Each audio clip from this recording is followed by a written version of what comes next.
Simple Chinese sentences for these students are like tongue twisters. Each day, their class begins with practicing pronunciation. But students say that repeating phrases after the teacher is not the hardest part of their lessons. The next thing, writing. To ensure the students remain enthusiastic, this international Kazakh Chinese college, located in Kazakhstan's biggest city, Almaty, has developed an all-rounded method of teaching. After reading and writing, learning traditional paper cutting gives the students a much-needed break.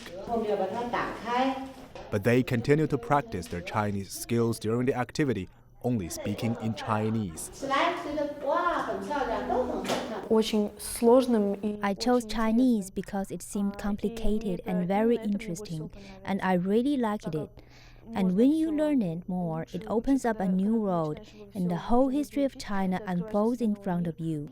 The school now employs around 30 teachers. Almost half of them are native Chinese speakers who have doctorates in language teaching.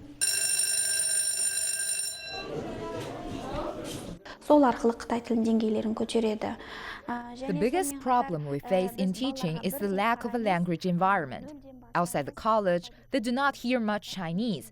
That is why we try our best to completely immerse them in the language during school times. The students are encouraged to speak Chinese whenever possible, even during the breaks. The college now has around 500 students. After just 2 or 3 years of study, most of them will graduate as fluent Chinese speakers. Talgat Memiruli came up with the idea of creating this college. He's an ethnic Kazakh born and educated in northwest China's Xinjiang Uyghur Autonomous Region and was a teacher at a university there. In 1993, he became a citizen of Kazakhstan and set up his own school in Almaty in 2001, dedicated to the teaching of Chinese. We decided to set up this college because the relationship between China and Kazakhstan has begun to develop rapidly. But without understanding each other, there can't be a strong partnership. And now we have another incentive to keep continuing our work and expanding the college.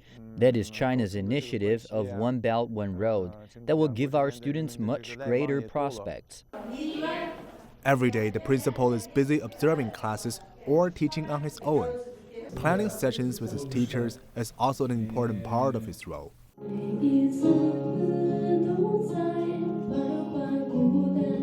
Today, he's holding a Chinese language competition among his students. The contestants would either sing Chinese songs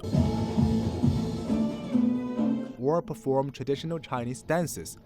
Their performances, particularly the language skills, will be evaluated by the faculty. But whether they win or lose, Memiruli says he's proud of his students.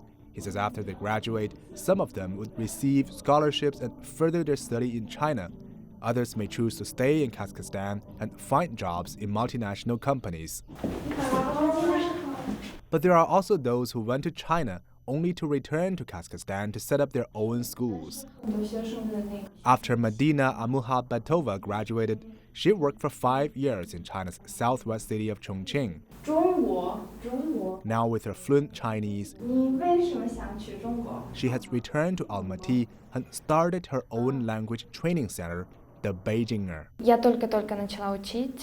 I only just started to teach. It's always not easy when start, but I'm confident because the market demand is there. When both our president and yours vow to boost connectivity between us. Connectivity is not just about building roads. The most important factor is people. Here in Kazakhstan, the number of Chinese learners is rising at a staggering pace. We visited several Chinese language training schools like this, and many of them have witnessed their enrollment double or even triple last year. Many students say they are aspiring to visit China and ride the wave of the revival of the legendary Silk Road. Han Peng, CCTV, Kazakhstan.